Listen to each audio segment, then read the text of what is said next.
the sunlight hurts my eyes, and something without wanting love bears heavy on my mind. Then I look at you. Oh, and the world's all right. The world's all right. Good morning. Welcome to Love Babs Love Talk. I'm Babs Rose Ivy. It's cold. Baby, it's cold outside. You know, they're banning that song in places. This song that was made in the 1950s. Now, I don't like the song, but I don't think it ought to be banned because it was written in 1950. Not to say that anything from 1950 shouldn't be dragged into the new millennium. I'm just saying, I get it. But there's a lot of, I mean, if we're going to go down that road, there's a whole hell of a lot of songs that have to be dragged out. And Baby, It's Cold Outside is just one. Then we'd have to go to Teddy Pendergrass, Come Go With Me, right? We have to go in the club and drag that out. Because, you know, she says no, and he's still pressing her. And she's saying no the whole time. And he's still come go with me over to my place. So, I mean, if we're gonna go down this road, there's a lot of songs we have to drag. I'm just saying. So be mindful. Just be mindful. This song, we only hear it once a year during the holidays. I don't like the song only for that reason. Like, I don't like the song because if you listen to the lyrics, he might as well slip her a Mickey. I mean, because she's trying to tell him all kinds of ways. Like, I cannot stay here. And he's like, no, you know. So anyway, I'm just saying, if we're gonna start dragging songs, we need a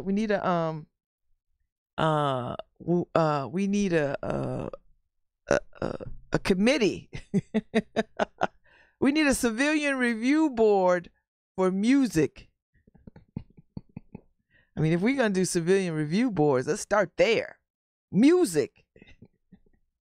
We can take out everything with the N-word, take out everything that's misogynistic, take out everything. Listen, we're going to be stuck with like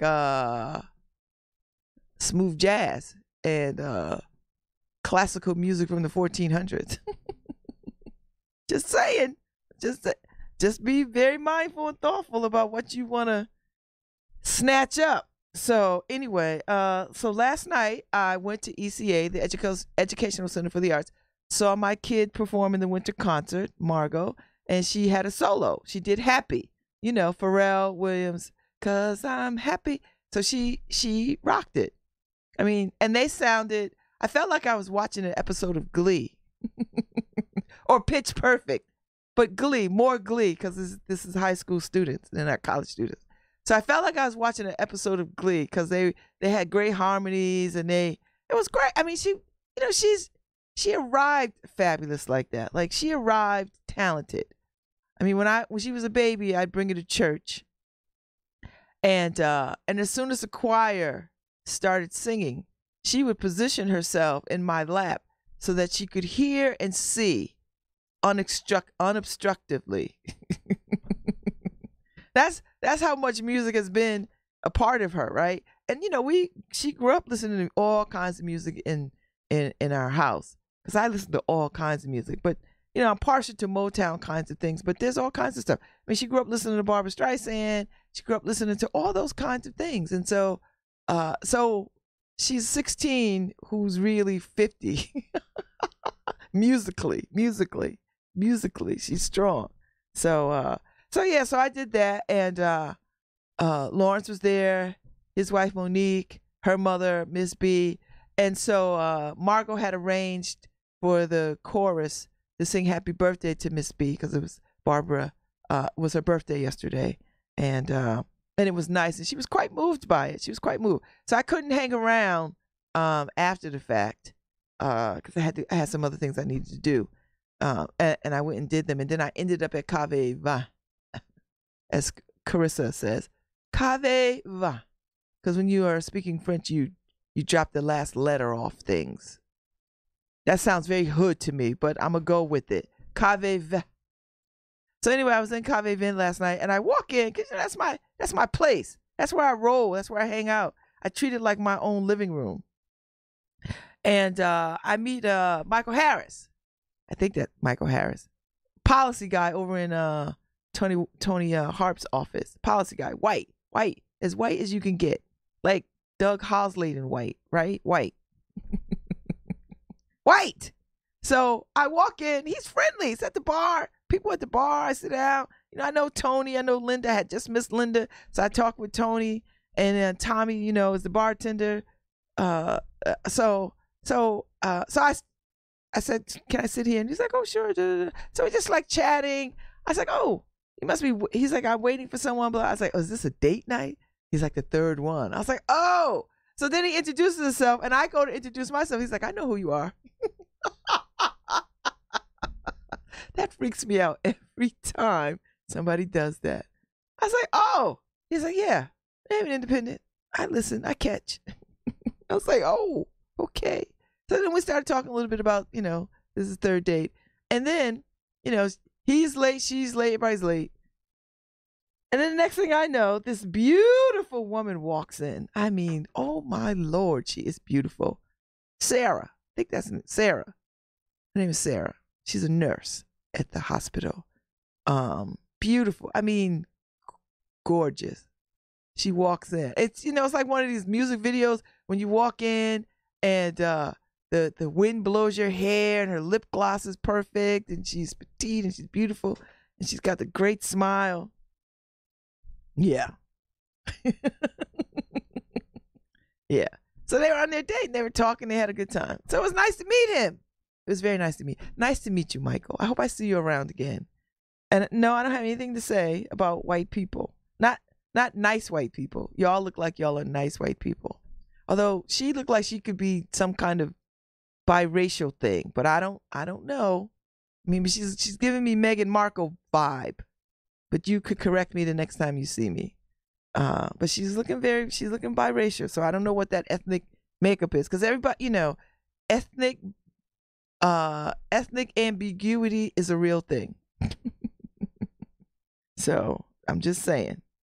Anyway, so that was my night. So I had a good time. I go over to Cave Vin, and I have the Santa Barbara sandwich without the cheese. It's my favorite. It's one of my favorite sandwiches in the city. Second to that little panini over at Owl's shop without cheese. I know it's a weird thing. And so Michael suggested the Côte de Rhone, so I had Côte de Rhone, and then I finished with a couple of fingers of 2 fingers of Black Label, for the road. Well, no, not for the road. I want to say that because I don't want Mothers Against Drunk Driving screaming at me. So I had 2 fingers of Black Label for the road. I mean, I had 2 fingers of Black Label. I chilled, had some water, and then I bounced. So it was busy in there last night on a Wednesday night. I was like, did I fall into Friday? So it was some girls having a girls' night out, birthday kind of thing. So it was busy. Listen, I want to see businesses busy like that. I want to see businesses popping on and popping, and they seem to be doing a good business. So good. I like them. I like the bar. I like the space, and they have live music on the weekends, Friday, Saturdays. So if you're looking for a good place to have a date night, and I have many date nights there, because they watch my back, they know me, and if stuff is going janky or sideways, they know how to handle it. They know how to get me out of there. They know how to call it. They know how to handle stuff. So I'm appreciative. Earlier in the day, so here's the thing. I was at Amoy's last night with Malcolm, who is, my love. He's such a great guy.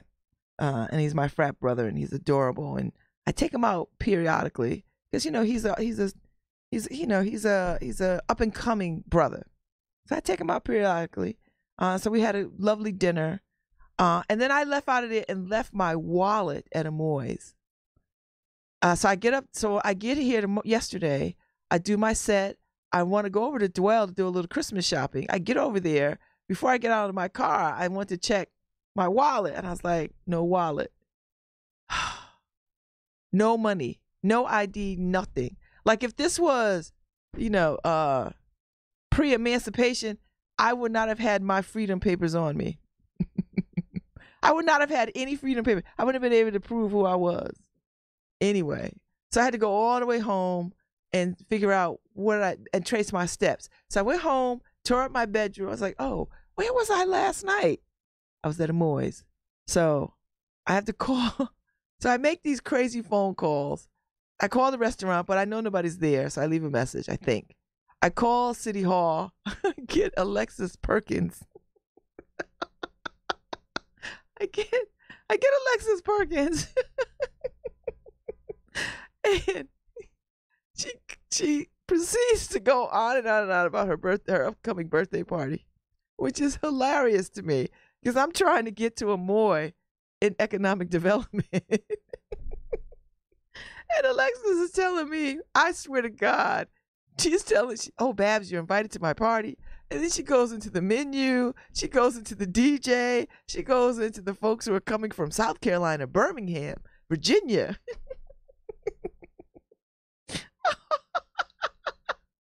And I'm like, and then I just realized in those moments, just relax. Getting hyped up and like, can I please get to Amoy would have been of no use.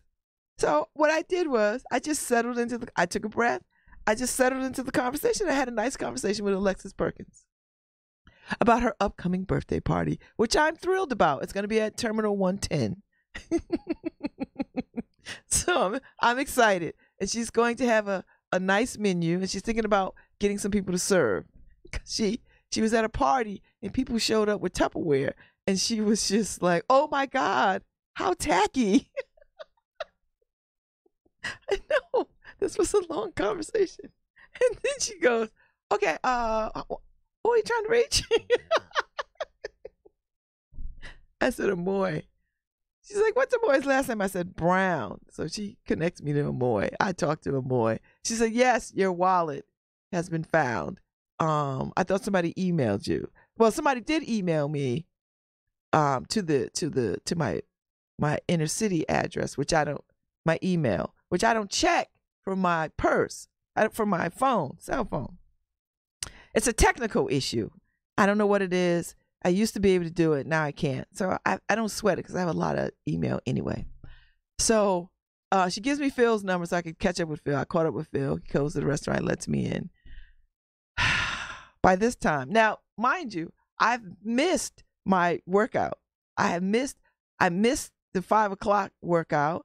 I was going to go in at 10 after I got off air, but I didn't have a wallet. So Phil didn't get over to the restaurant till about 11:15. So I got my wallet at 11:15. I couldn't go to the gym because I had to go see Flawlessly Sammy to get my nails done. Woo! Because the nail spa closed. And good riddance to Pat and the way she treated those women who worked for her. Good riddance. Good riddance, good riddance. Anyway, so I called Sammy up. She was able to take me. And I love Sammy anyway. I loved her when she was when she was in her husband's salon on Chapel Street. Now she's in a suite with other wellness-focused women who do, waxing, eyelashes, all the beauty kinds of things that we like. So anyway, she's in a suite in this beautiful tricked out space that's this is such a girl-friendly place. It's so pretty, pretty, pretty, pretty. So I went and had my nails done. So I have this beautiful burgundy with this sparkly gold glitter ombre thing going on. And let me tell you why I did this. So I got my nails done because my girlfriend, Carissa Van Tassel, the Parisian aficionado, who was on last week, whose visit has garnered almost 700 views, the most of anybody ever. So I'm going to her party, her soiree on Saturday. And I just, if you've seen Carissa, she is unbelievably beautiful. Unbelievably beautiful. Like, I just stare at her because she's pretty. She is a white woman she's the kind of white woman that you just see in the magazines, that you imagine well-to-do white women would look like. She's beautiful. So anyway, she's having a party, and I know she's going to be tricked out. So I have to make sure and it's not pressure. It just allows me to up my game. So I went and had my nails done. I'm gonna have my makeup done because when I go to that party, I want to be as glamorous or more glamorous than everybody else. Petty. It might be petty. It might sound petty to you, but this is how I'm rolling. I don't feel pressure. It's not pressure. It's exciting to sort of step up and be like, you know what? I'm going to a party and I want to go all out for it. That's what I'm gonna do. So yeah, that's where I'm at. So that is the life. So my nails look fabulous.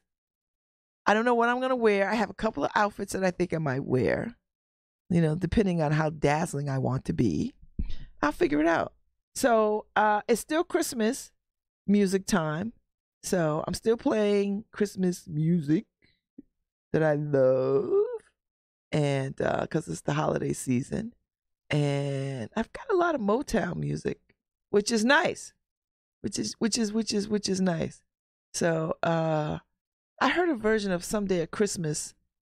I don't know who sang it, and that for the first time, I heard the words clearly because Stevie Wonder. I love Stevie Wonder, but I never really sort of got the gist of it.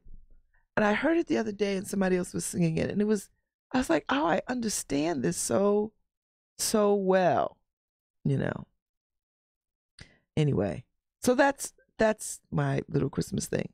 So I've got a little bit of Smokey Robinson. I got some Jackson 5. I've got the Temptations, who I love.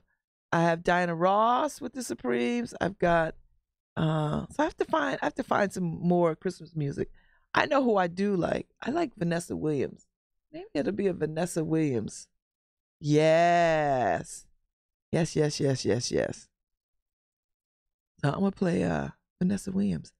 I'll Be Home for Christmas, because y'all know how I feel about Vanessa Williams. I love her.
Oh, I never tire of Vanessa Williams.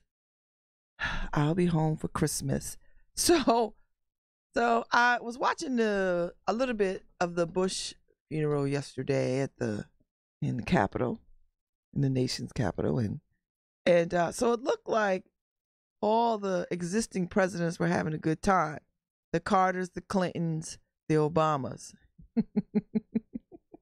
They were, they're having a good time, having a good time. Like I've never seen, these they've been to a couple of funerals together over the last year or so, and they always have good camaraderie. And then when the Trumps walk in, it's like the whole church, it's like a cloud just comes over the whole church. Like you could see it. Like it just got dark in the room. It's like the Harry Potter movies when he who shall not be named shows up.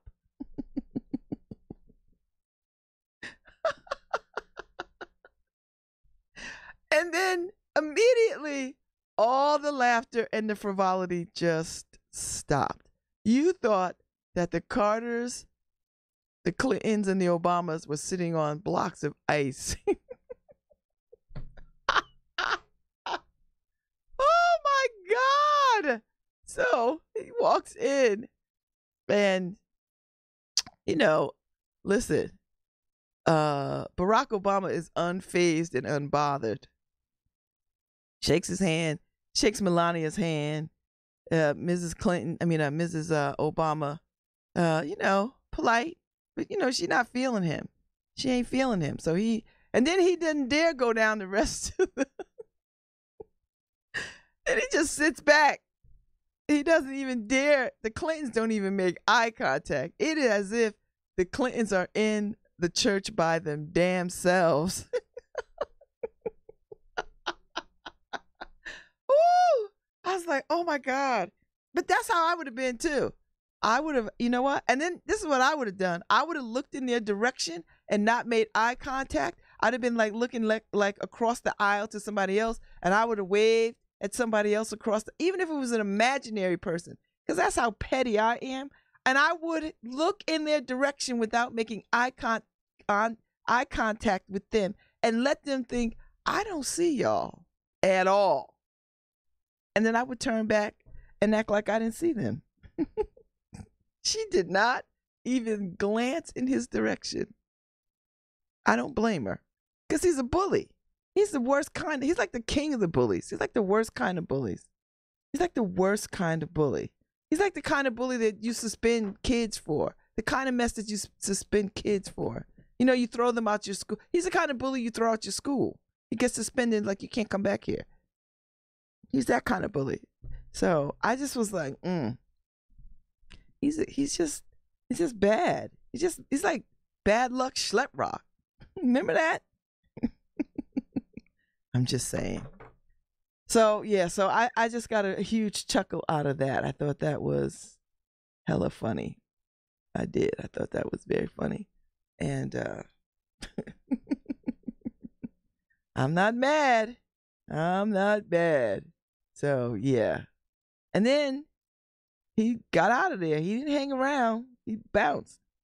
He's sad. He's just a sad man, and I'm just waiting for Mueller to just bring the hammer. I'm serious. I'm just waiting for that. So anyway, let me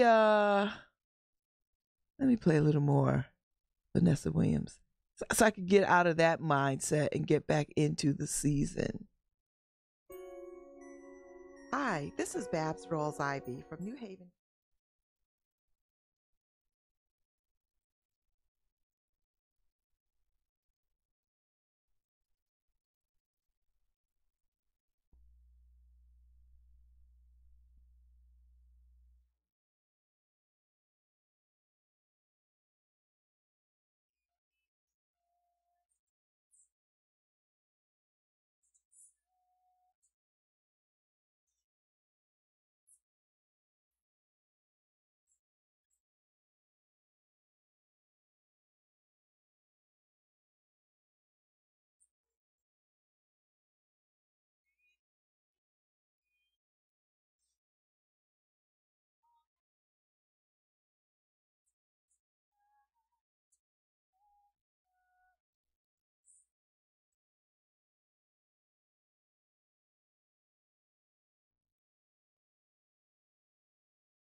came before him when he was OBD under DeStefano? I couldn't remember DeStefano's first development administrator. DeStefano, of course, had been a development administrator for 6. No, he was Office of Business Development. He was like then he became development administrator. I can't. I was in high school. I bet you knew a lot when you were in high school. So now, but not that. What was the feeling on the Economic Development Commission, the citizens responsible for staying in close touch with the city government's development apparatus and hearing its plans? What was the sense when he told you he was leaving and what you folks are looking at happen? Actually, he hasn't. So he left kind of between meetings. So our next meeting is on Tuesday. So we'll kind of see what people say there. I mean, we all liked him. His breadth of New Haven history and both kind of the business and social history of the city is very good.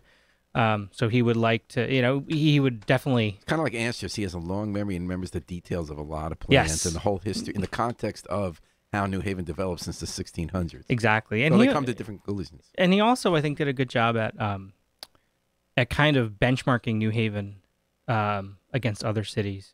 And sort of saying, like what's happening here is similar to this, or what's happening in, New Haven. If you go to another city, there's some parallels. So I think he was good at contextualizing and kind of, New Haven loves to believe that it's unique, and it's a wonderful city. But once you travel and you go to these sort of medium cities all over the U.S., you realize that there's a lot of this happening. What's happening in New Haven is happening in a lot of other all the places. building of market rate apartments, kind of a cultural scene downtown, combination of ethnic restaurants and place to hear music. So, Anstress, what do you think about that?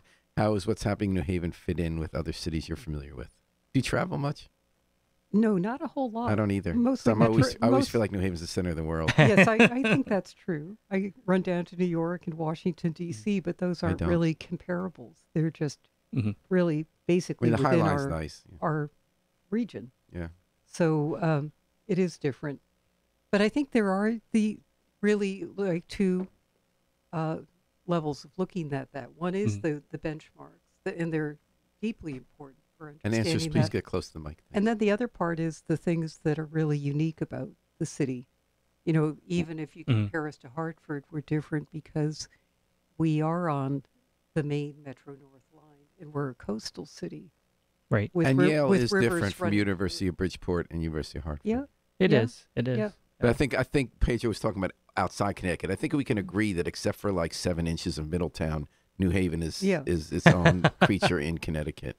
I agree with that. I mean, I think that the combination of what New Haven has, arts, culture, and industry, it kind of is in the middle of the Venn diagram. I think all of the other cities are somewhere in there. But New Haven has kind of the mix of all three. So what do you think were the best and the worst decisions that Matthew Nemerson made in his 5 years in terms of the impact on the city? Silence. You could pick worse, too. I'll give you my best. My best, I think, was the College Street Music Hall. Yale stopped by owning property right around what used to be the Palace Theater. It stopped anything from going in there where others were vacant, and then it could control what happened. And that Matthew's team did find a way by looking at old plans to get around a fire code problem and get that built. And they got it built fast. I thought that in the Hill, there's 11.4 acres that were laying fallow for a long time since urban renewal. Since DeStefano was the development administrator for Ben DeLito in the 80s, city government has tried to build there. We have a new market. The same person's held the property. And Nemerson did two things. He brought the old owner together with someone who is building projects, Randy Salvador, and he decided you don't have to straighten out all the streets, which was a big barrier to that getting built.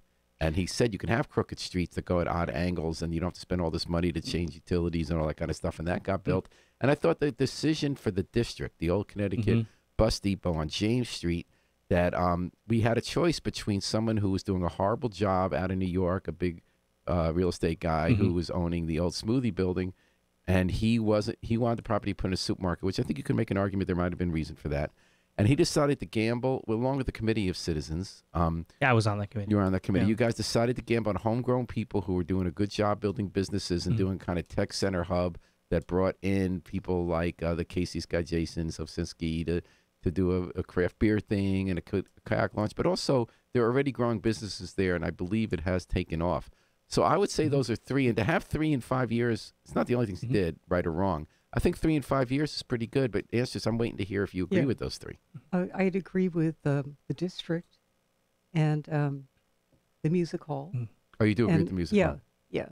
But in Why but was that- Yale against? I don't get it. It wasn't like it wasn't rap. Were they worried it was going to be like black people? There are black people. It's not a rap crowd. I don't They were even crazy. Like Bruce Alexander, the vice president, went out of his mind. I got his emails on that. Trying to stop. I them. never saw any of that.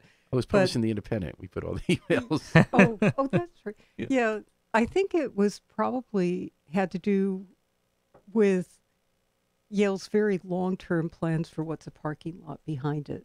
Oh. And I don't think it had anything to do with the music hall at all. But as a they don't like function. Crown Street with all the sparse scene, and it does get out of hand on Crown Street. Yeah. I thought that was part of it.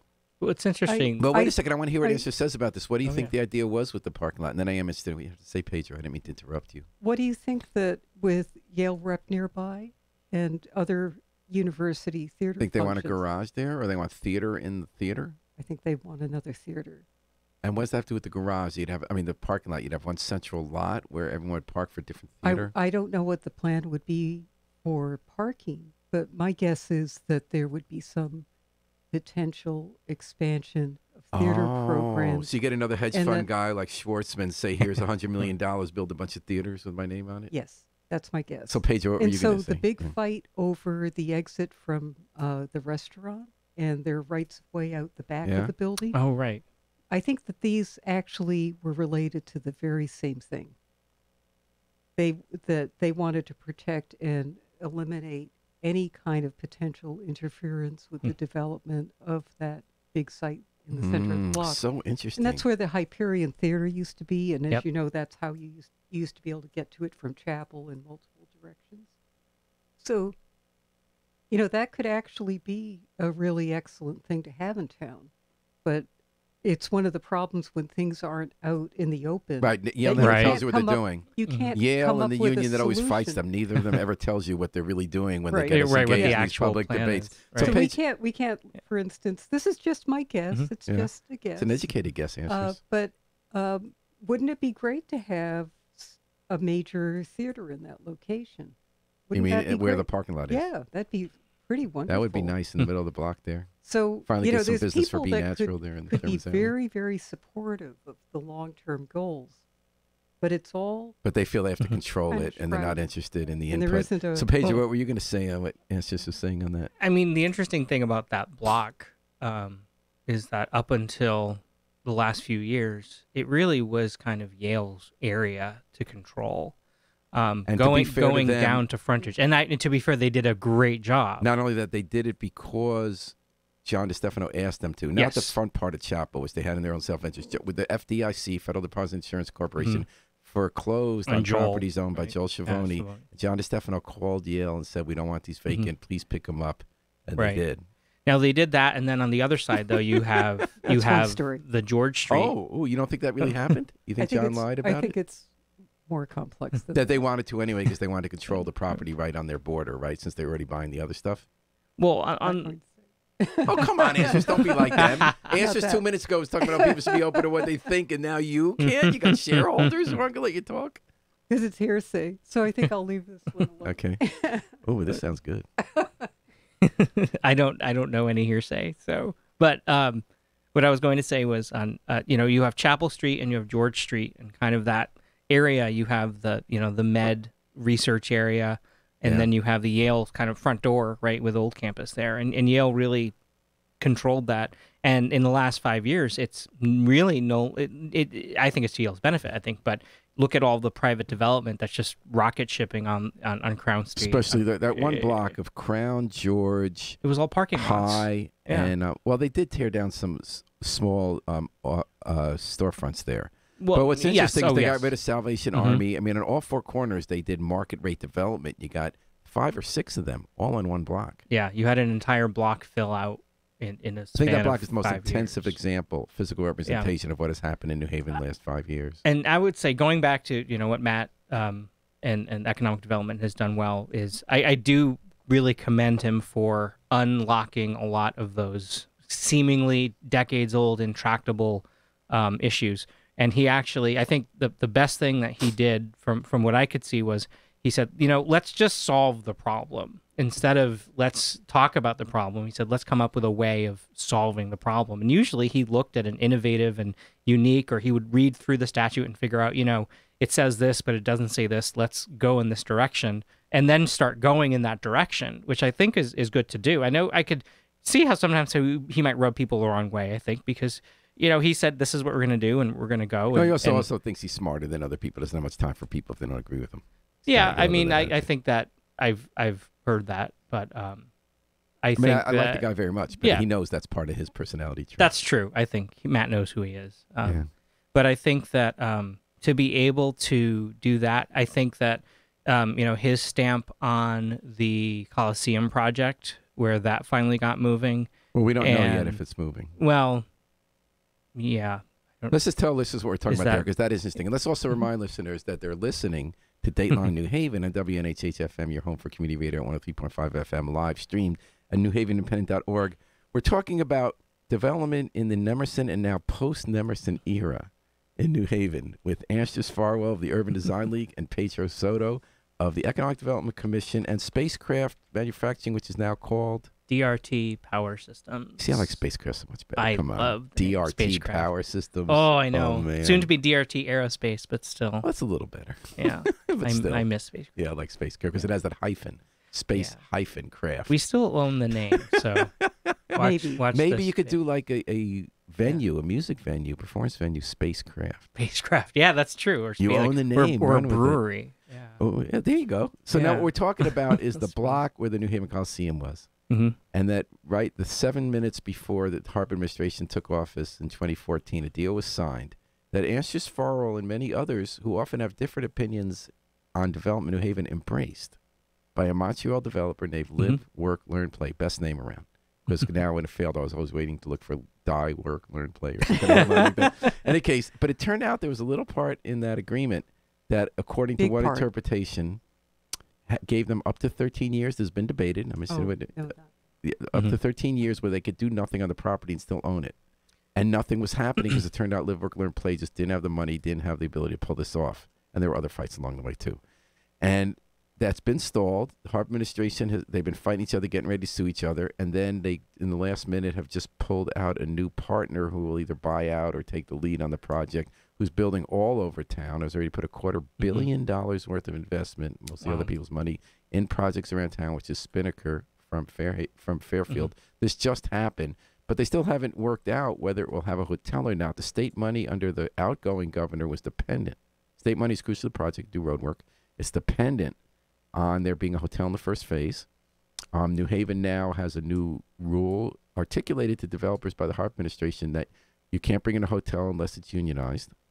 And a lot of people are pulling away, like on Route 34 West, because they feel they can't afford that in a competitive environment where there are other hotels that are not unionized. But in any case, it's unclear whether it's going to move forward. Now, I'm guessing that Pedro knows a little more about this than I do, about the state of the negotiations. Possibly. I mean, I think that they brought Spinnaker on as the partner to, I think, have someone local to move things along, and also someone who has the capital and the capacity to do it, and who has the proven track record. I mean, at least as of the last meeting that we had, it was shortly before that announcement. I think it was pretty positive that was going to move. I'll talk to the Mr. Fowler, who's the head of Spinnaker. He said it's not decided yet about the hotel. I got the sense between the lines that he'd like to leave it out. The city very much wants the hotel in because they feel we need big conference facilities, but they also want it to be unionized, which might mean they might not get somebody. What are you thinking? Well, I think that we need to step back a step, because I think you're... Can you lean forward a step? Yeah, the idea that the problems were solely related to Live, Work, Learn, Play not finding financing. You have to step back. What was it that actually started to make the project fall apart? It was a physical.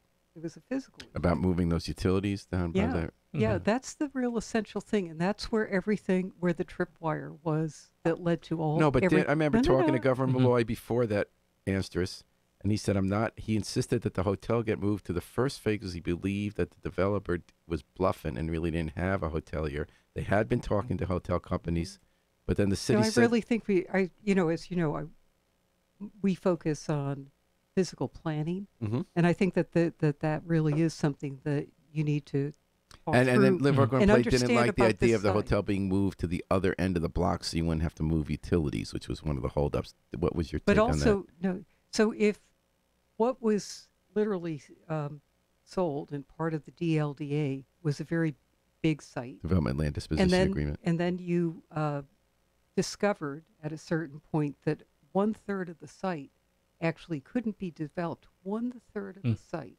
So 30 feet in, all the way along Frontage Road or Martin Luther King Boulevard there, the spur, that's a huge piece of the land suddenly gone.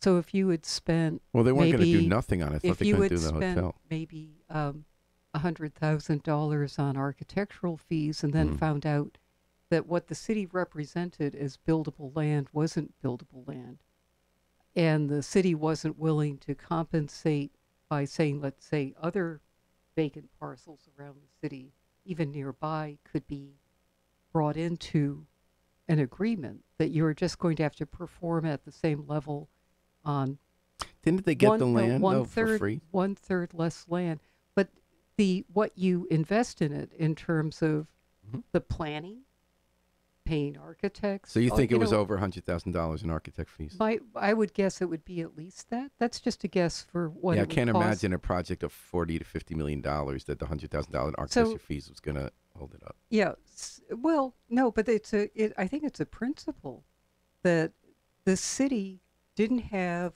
accurate records to say what the site was about, About the and ability that's to move the interesting utilities there. that even with the demolition that had to be cognizant of things like utilities, Yeah. they must have known at the time they dropped the building good that there was point. an awful lot of stuff underground. So then the suggestion was move the hotel to the other end. We know that they had to shut off gas lines, utility lines during that demolition.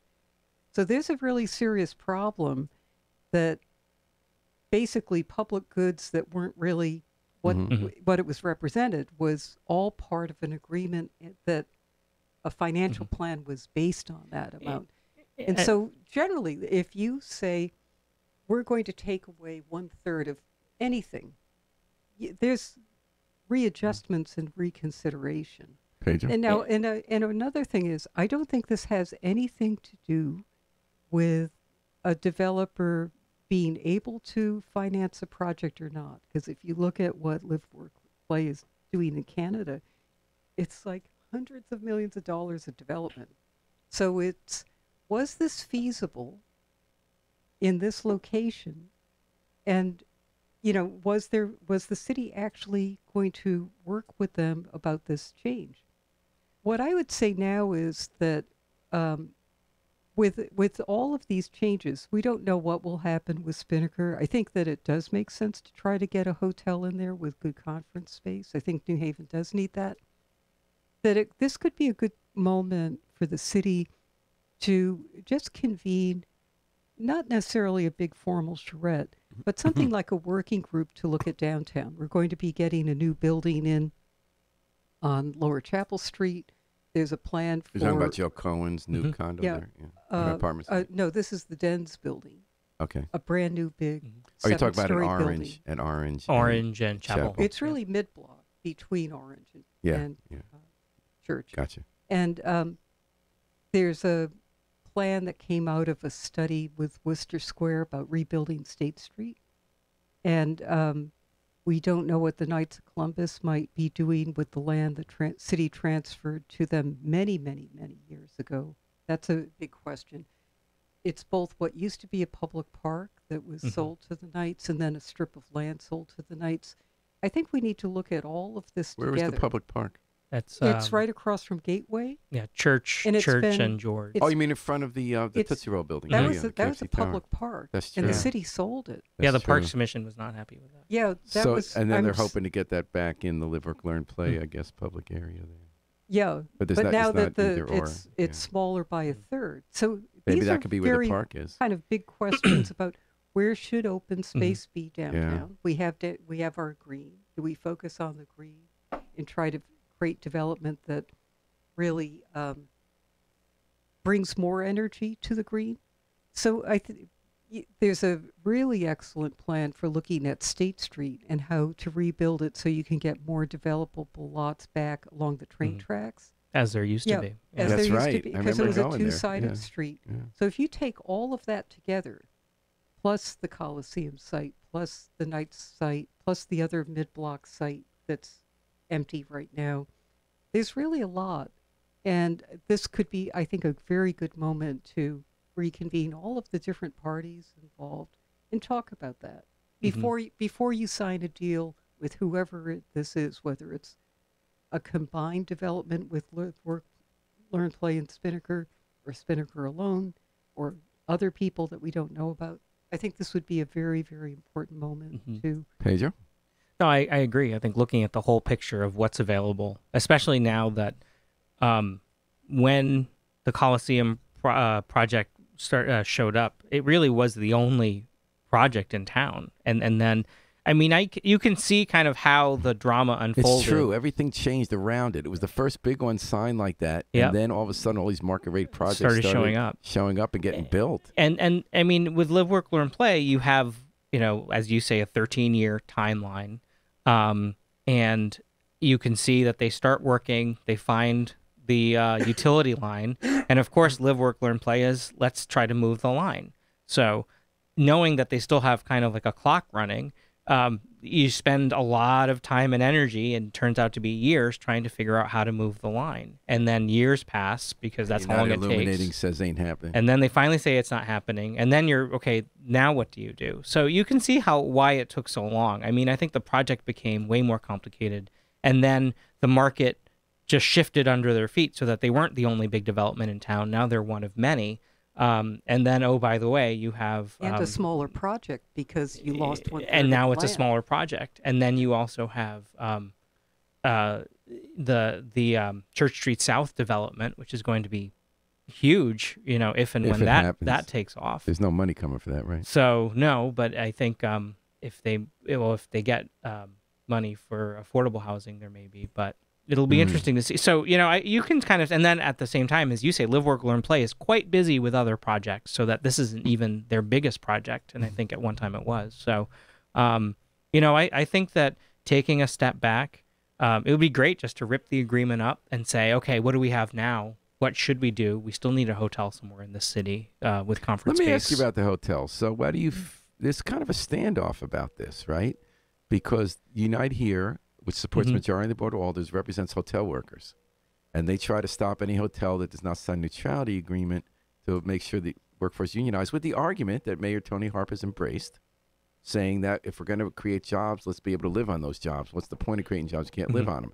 Hotel operators come back and say almost no hotels in the region are unionized, so we can't afford to compete if we do that. We just won't make any money, especially in conference facilities. But then other people come back and say, well, the Omni is doing quite well, right? And that's unionized. And so what's your take on that? I think it really is related to the size of a hotel, whether or not it can run and be a union hotel. So is bigger easier? Yeah. And if it's 4 or 5 star, easier. So then the IKEA property, ones. the old Pirelli building, there was the unions tried to stop that one, and the Hartmans tried to stop that because they weren't signing a neutrality agreement. Is that harder to make union? Like, what should our policy be there? I don't even know what the size of that hotel would be. So there really isn't any information about that. Or the Duncan Hotel. That was a big fight. That one, I think it probably would have been harder because it is such a tiny operation. So is it worth our doing it to get the jobs if they don't pay livable wage? Well, I guess, obviously we have to try to figure out ways that we have living wages. Just like Section 8 wouldn't exist if we had living wages because people would be paid. And isn't the best way to do that through a union? I don't think union that bargaining? You can try to put an issue this important on any one horse.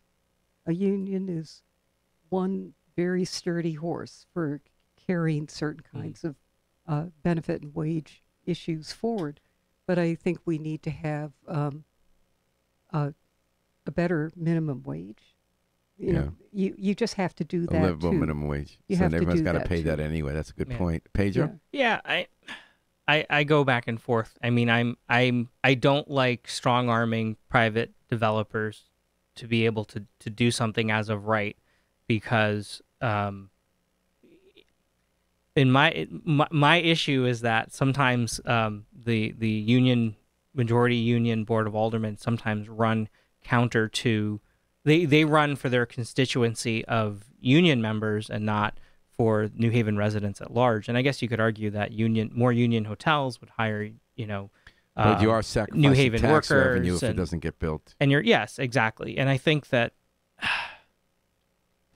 I don't know. I think I would, and I probably should just look into the dynamics of union hotels and what the disparate wages are, and is it really true that people at non-union hotels are all, below the poverty line? I mean, if it's something like where I strongly disagree, right? You have an employer like Walmart who basically uses the U.S. government to subsidize low-wage employees, Right, with and the health benefits. right. yeah. So I mean, if it's going to be a situation like that, and if you showed me data where it says, look, all of the average wage in a non-union hotel in New Haven County is $7 an hour or something, then I would probably lean back and say, no, I think we should have some rules about this. I don't like the tactics and the way that they're doing it. I like at least the fact that Mayor Harp is saying, I want a union hotel, and she's putting her own political capital, saying this is something I care about, rather than trying to stop things in committee and stop things, kind of under cover of darkness. And then making people like Anstress upset because they pretend what they really care about is they want to rewrite the zoning code to stop a Yes. project and have all these unintended consequences. Yep. Yeah. I agree. I think that's a disastrous way of managing things. And I think it's disastrous not only because it doesn't work. Mm-hmm. It really doesn't work, and the effort looks foolish, really. But it means that they're not making their own strongest argument about their own issue. Right. They're Is trying that to because go- there might be a legal roadblock? Is it that if they admitted we're going to hold up projects on other bases because we have a different agenda, they can be legally accused of using government power to stop someone's free market building rights or as a right building rights? I don't think you grab zoning, city plan, Right. If they admitted they process. were doing that, that might be and just legally do, because actionable. then it'd be easier to, Mhm. for instance, come out and support them. But if what they'll do is support a project that actually is damaging to an environment, damaging to a neighborhood, simply because they've made a deal about hiring, Which one are you thinking of? well, not exactly. You got a some in pro- mind, I could tell. Yeah, but what says that you can't have a win-win? There's But which one are you thinking of? there's an Where was it issue not a win-win? of lack of imagination and sometimes just simple Yeah. bad So which faith. one are you thinking of? No, I'd actually rather finish my point than think about that. But so I feel that in a way it robs the public of having a clearer understanding of what the union issues are, to make a really good argument for the people that are members or potentially future members of the union about what's their way of life, what actually happens. My guess is they when feel there's they a legally have to hotel. be sneaky. But that's just a theory, and it's, I think, a kind of a devolved form of some of the thinking that's come out of Chicago schools of organizing. But if you've gone on this long with that theory and had so little good outcome, it's time to change and think about the people in town that are, in fact, very sympathetic to these wage and living issues, but that have become alienated because you're using other tools rather than your own clear Mhm. argument. So I hope that could shift a little bit. And Mm-hmm. I guess Christmas coming, so also people are hoping Santa Claus so, is for going to come. instance, look at Oh. think back to the Courtyard Marriott fight. I'm thinking you of know, that when they want to right on the edge expand of where the pizza campus. place is. Mm-hmm. That there was never admission that this was That really they stopped about that union they stopped the construction of a second hotel at the corner or of an Howe expansion and of the hotel. yeah, at right. Howe and Right. and Yeah. Elm. So what When they was wouldn't never agree to really a discussed Trout agreement. publicly, but Yeah. that people that were involved in that unionizing effort told me, was that their claims were that workers at that hotel had the lowest possible wages, that they had working conditions that were very unfavorable, the kind of shift changes and unpredictable schedules that can make it hard for anyone to organize their life. This is a problem, Big issue. big Mhm. issue Non-union across the environments. board. Yeah. So with that place, what sometimes the unions have done is actually have someone go in basically undercover and really document what is happening. Is that true? They said this is what we believe is happening, but they had no documentation of it. So they never created a good solid argument. I think that New Haveners would be very disturbed and sympathetic if they knew that someone never knew day to day what time they were working, Right. and they're working for low wages, doing dirty, difficult, heavy work. They'd absolutely care. And when you think of how close it was to the center of town, there wasn't like 3 judges. Mm-hmm. And you're listening to Dateline New Why Haven. not? 103.5 So- FM, WNHH FM, your home for community radio, live stream So- at newhavenpen.org. We're talking to Anstress, Farwell, and Pedro Soto about the present and future of economic development in New Haven. So if instead of doing that, you spend whatever it was quite a few years ago, $200,000 to control the Board of Aldermen and get people placed on BZA and city plan. Zoning board. Yeah. Like, do the core of your work instead of trying to take over other process and doing things through the back door. All right. Yeah. Did you want to add in on that page? I mean, the interesting thing about the kind of union majority on the board is that, and again, I may be a bad citizen, I may be uninformed, I might be missing something, but it doesn't. You're not a bad citizen. It doesn't seem like, why aren't there hearings on something like this, right? I mean, you could do that as the board and say, we don't think that the Marriott downtown is treating their workers right. We've heard from the unions, and let's have a hearing on this. So what I heard about I that mean, one was that the Marriott was just told, if you're going to build a new one, it's going to have to be unionized, and they said, so we won't build it. Yeah. Okay. Yeah. So what about Well, here's- subsidies, folks? I want- When okay. this hotel issue about Courtyard came up quite a few years ago, I think this has been 5 years ago, I looked around a little bit about Courtyard Marriott and its labor practices, and there was one New York Times article that was interesting about Courtyard had a lot of hotels in Manhattan, and there were some that weren't unionized, and so the deal that was eventually made was that out of the 3, 2 were going to be closed, and 1 would become a 4 or 5-star hotel in order to be unionized. So it actually closed down 2 hotels to get 1 unionized. So I think that is kind of a clear marker that a hotel has to be of a certain size and a certain level of service to function that Got way. it. What about So if we have a 5-star hotel, 4 or 5, and it's a major conference center, I don't think that there's going to be a financial argument to say it can't support a union. Gotcha. And then one issue that's come up, we until recent years, we always argue about whether we need to provide subsidies and tax breaks to developers to build market rate housing. We no longer do. Yeah. But anytime we want affordable housing, we do give those subsidies. And that's been topic of a lot of debate. Or we seek the Recently. subsidies Yeah. out. So we're just building a project in the far western block of the Route 34 connector at Miller Street, 56 townhouses, big undeveloped piece of land. We decided to make it all affordable housing, 56 townhouses, and to give it a 17-year tax break. The Hamilton, on the other hand, we had the Hamilton Street Clock Factory historic building that was really polluted, and nothing was going to happen with that one. It wasn't like market rate developers wanted to come in there, and we gave them a tax phase-in, much which they get as of right, but we gave them a tax phase-in that I think was a little bigger so that they could include affordable housing there. What do you think about those specific plans, about the idea about, because one side says we got to build up the tax base that'll lower everyone's taxes. We have enough subsidized housing in town. The other part says we have an affordable housing crisis. People can't afford to live here even if they work here. So we need to use targeted government breaks that'll still create more revenue over time and build up the tax base just more slowly to include affordable housing. What did you two think of those? You can do both. I mean, I think that I agree.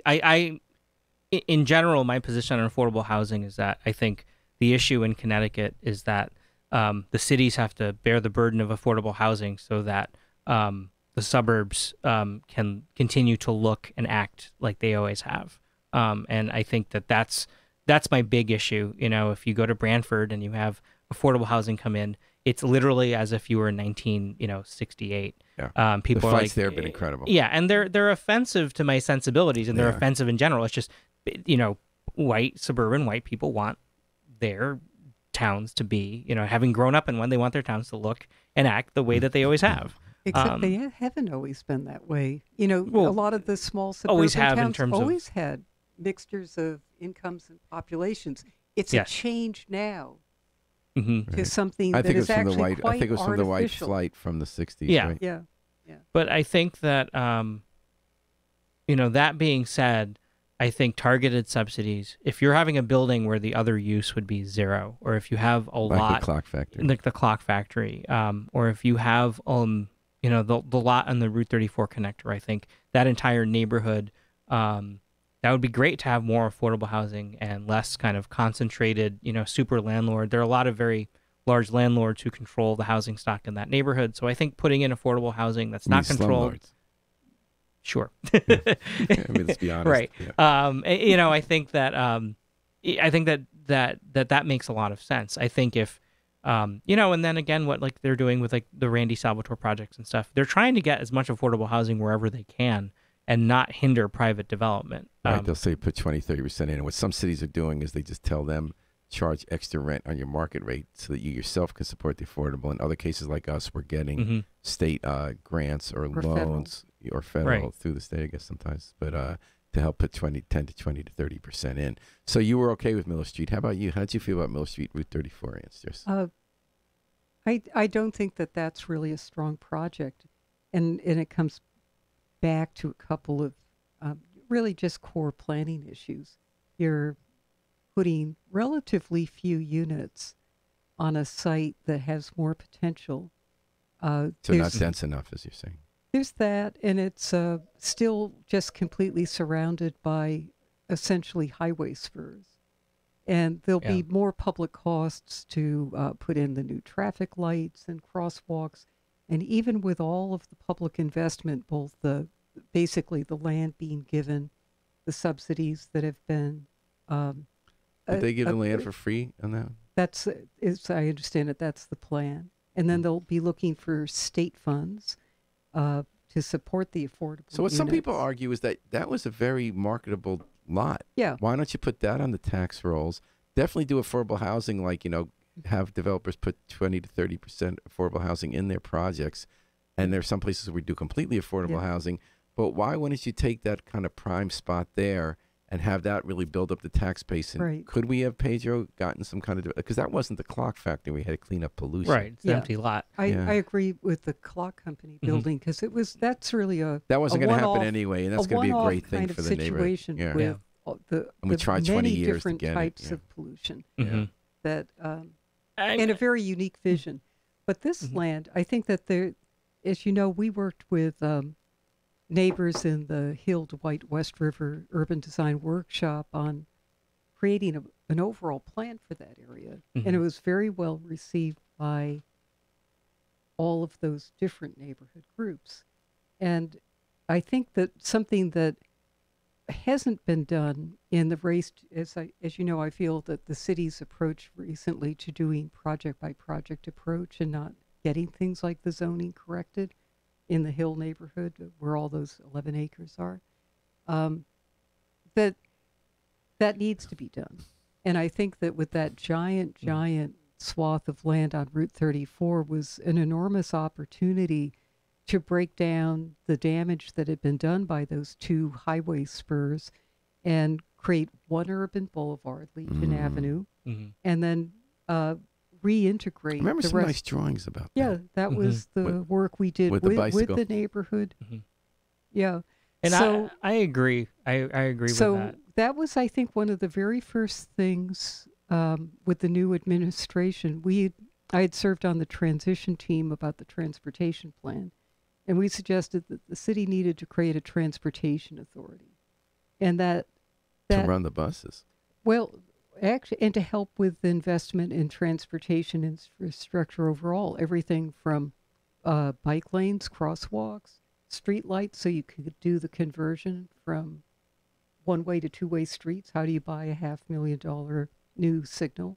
You know, that you have an authority that can, let's say, put a very tiny extra surcharge, a lot like downtown special service district, on a very big area. Well, we won't get into special service districts. I yeah. think they're actually nefarious, but Yeah, well, but that could help pay for the things that then could truly increase the value of the land and make really right, public solid investment in infrastructure that really increases the value of solid land. So, Pedro, you wanted trying to jump in there. What was your? Well, I do think that Martin Luther King and Legion Avenue, turning those into local streets, would have been, or still should be, I think, what should happen to those streets. As much traffic, even that gets Is that a dumped state into them. decision rather than a city? It may be. I mean, my guess is that whoever has to make the decision, the reason that it hasn't, the city's acting within its purview to be able to get these lots built. They're probably state roads.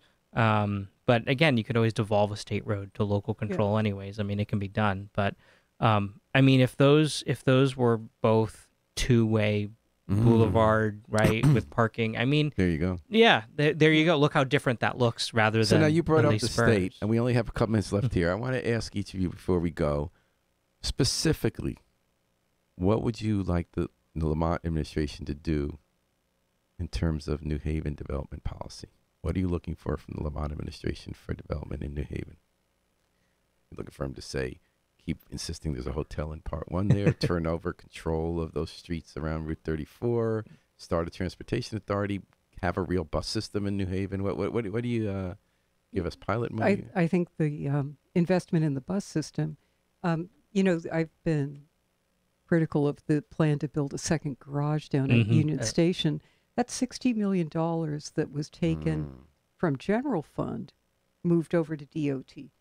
What Part of else? transportation. I think we have to ask, at this point in the city's history and our financial challenges, our limited amount of land that's available for development, what else could you do with $60 million that And would for open, 20 years, we were open up? asking for that money. We finally got it, but then we didn't like But the who's design. the we? Right, the And city is government. it? And also, if 20 years later everything Has has changed in changed. terms of our understanding, do we still do the same thing that For would have 20, been? yeah. That way, maybe we weren't understanding enough about the deep damage that. So you'd would like do. to see Lamont to cancel that garage and That would be spend great. the money how?